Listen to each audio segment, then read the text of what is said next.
Welcome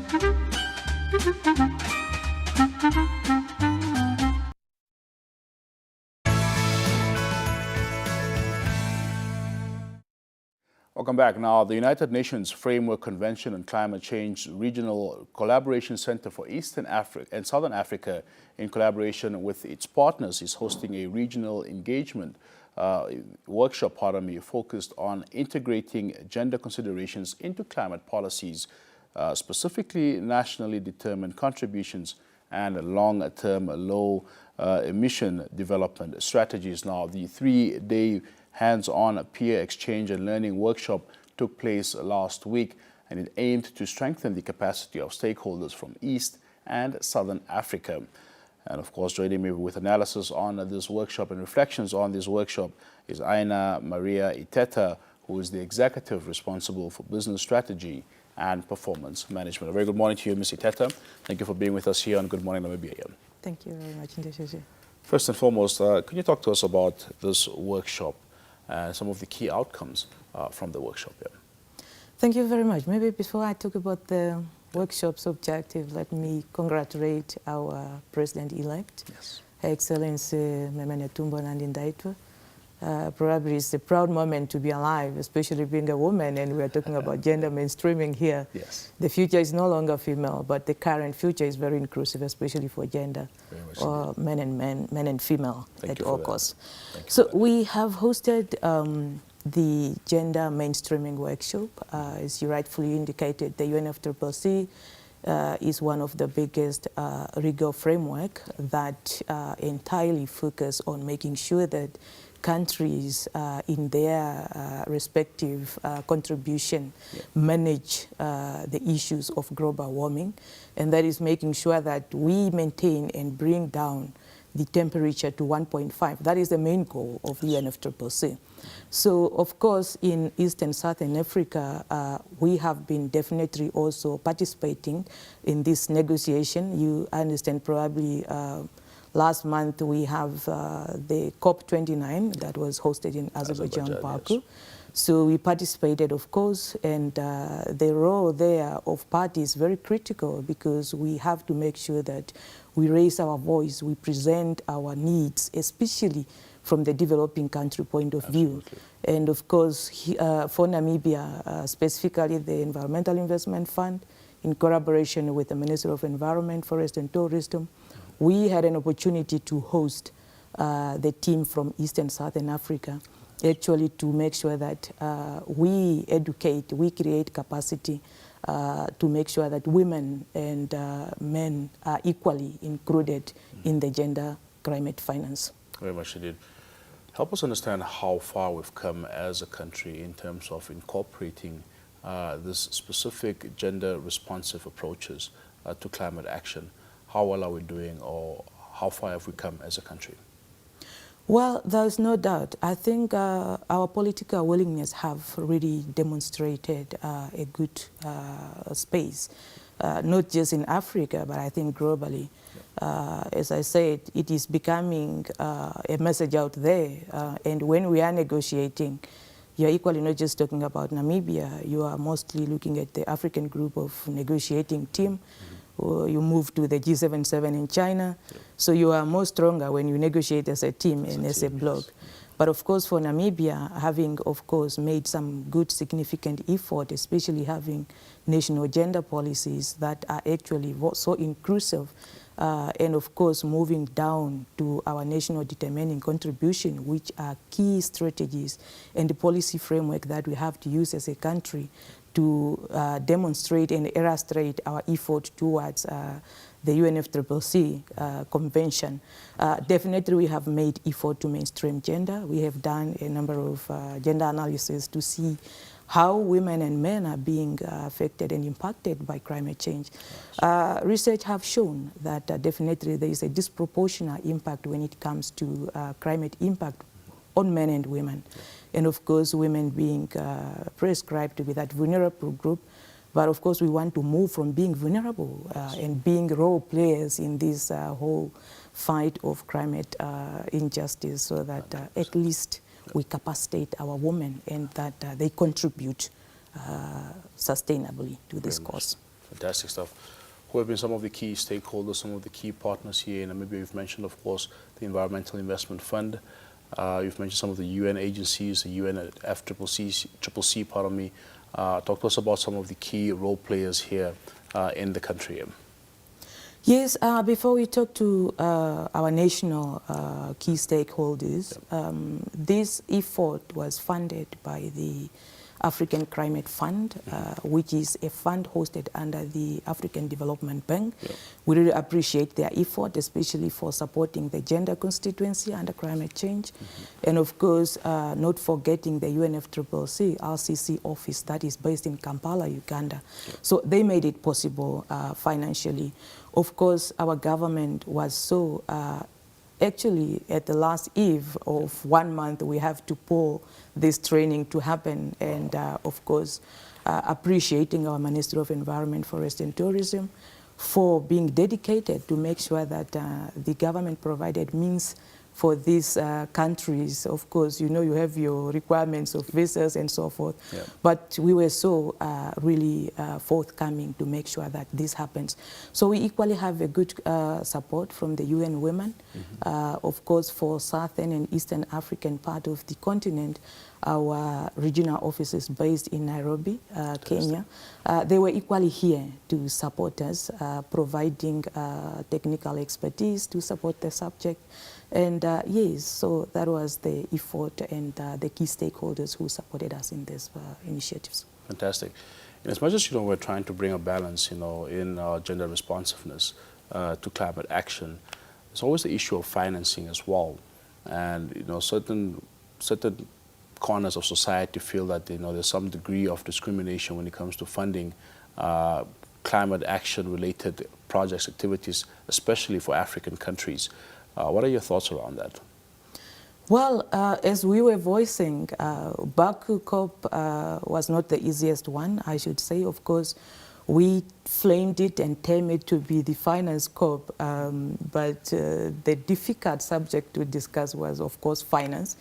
For obvious reason. Of course, the UN Convention on Climate Change is very clear that developed countries that contributed largely to this global warming, today, they should actually provide a bigger chunk of the money, finance, actually.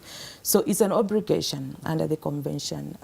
As much as people, of course, I'm happy our Honorable Minister who was leading the delegation made it clear that we are not here to beg money. It is an obligation as per the convention. Of course, we all have a responsibility as per the Paris Agreement to make sure that we contribute as we have prescribed in our NDCs. However, there should be really considerable effort, especially from the global north, to make sure that they come forth to do their part.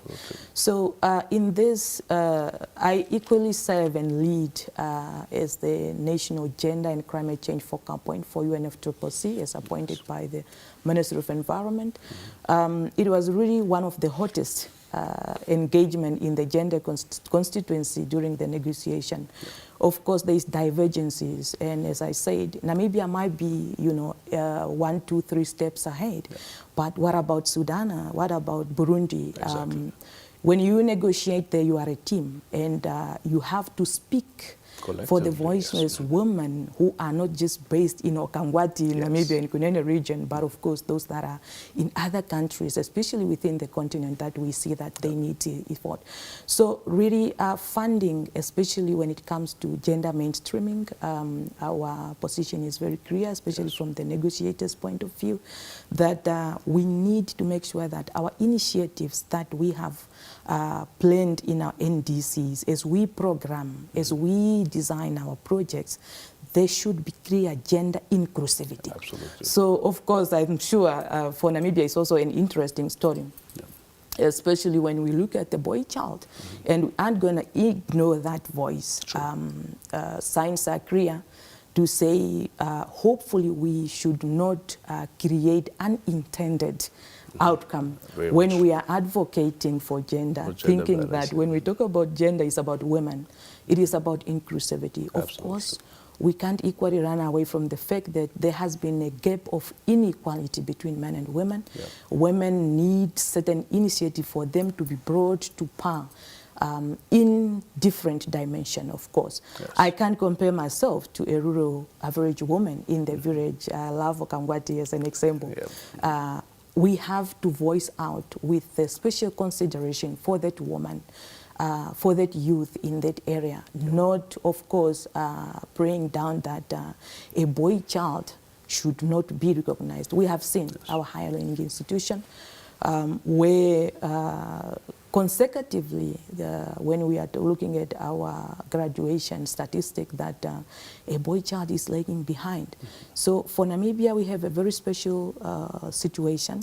Yeah. We have seen, and I think lived, the gender transformative, and that is the phase where people are. Others are still at gender awareness, gender sensitiveness. Exactly. So, but I think Namibia have deployed strategies and mechanisms that addresses gender responsiveness. That's why I think we are equally seeing the outcome. Of course, you can't talk about what just happened yesterday. This is the testimony to tell that we are actually driving a global agenda that have created an inclusive society. Absolutely. And it's really something that we should be proud of as Namibian. Very much indeed. I just wanted to get a key aspect of how you get the lived experiences, of especially these affected communities and the vulnerable communities, and how that is incorporated into platforms such as these workshops, etc.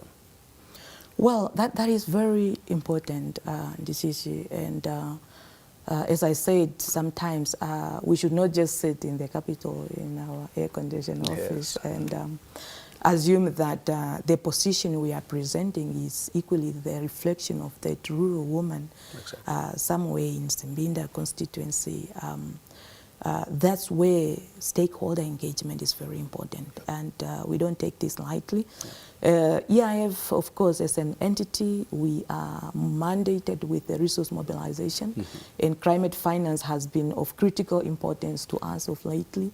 And of course, we have a responsibility to do programming, especially getting resources from the Green Climate Fund. It's one of the biggest global climate finance entity at the moment. In our programming effort, we make sure that there are specific gender assessment for each intervention, and that means for each project we are designing. It's also a requirement from the Green Climate Fund, because they have a gender policy and climate change.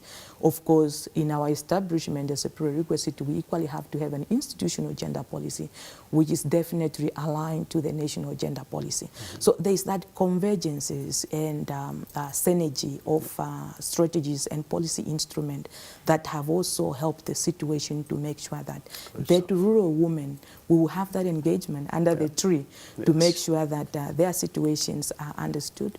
There is serious dynamic. You go to Kaukorend, we have our traditional values and norms that we can't ignore. Exactly. You can't have a meeting where men and women are sitting under the same platform. How do we deal with those? Of course, being a Namibian, you should know your roots and the dynamic of our country. And that is very, very, very important. Else we will have maladaptation of our initiative. So you make sure that when you design, when you set platform for these people, for their voices to be included, you actually address them as per the values and norms of this respective cultural dynamic. It's quite an interesting, and that is what makes us unique. But of course, as you said, it have always drive our unity for purpose, if I may. The result of the election is one symbol for that Namibia really we strive to deal with our differences in our own way. Very much indeed. Now that the workshop has concluded, what's next then? Well, beautiful. What is expected and what we anticipated to have is to make sure that we have two sets of people, critically, if I may. You have the national determining contribution, what we call NDC experts in the room. This is where the whole engineering of what needs to be done in a country when it comes to actions, both for mitigation and adaptation. Very, very crucial, because it starts there. So we have to go further and identify in terms of initiative, if we are talking about agriculture.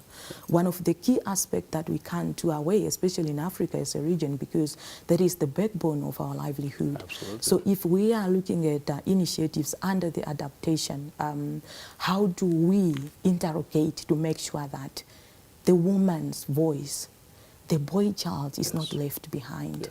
The vulnerable communities, indigenous communities, the local communities, their dynamic needs are actually addressed. So that was really the whole detail in terms of our interest to make sure that as experts, and of course the other group was now for National Gender Focal Point on Climate Change, which myself, as I said, I am part of that group.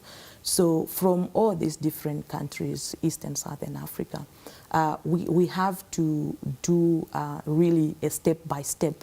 How do we make sure that that small voice down there, which should be critical in our design, is included in this particular initiative? Very much indeed. Ms. Iteta, thank you for being with us. I think, kudos to you and, of course, the work that you're doing, and we can't wait to see the impact of some of these efforts here. All the best to you. Thank you very much. They have it. Aina Maria Iteta, she is the Executive for Business Strategy and Performance Management, reflecting on a workshop that they recently conducted. Of course, this workshop looked at regional engagements focused on integrating gender considerations into climate change. We have the news at 7 up next. Do stay with us. This is Good Morning Namibia.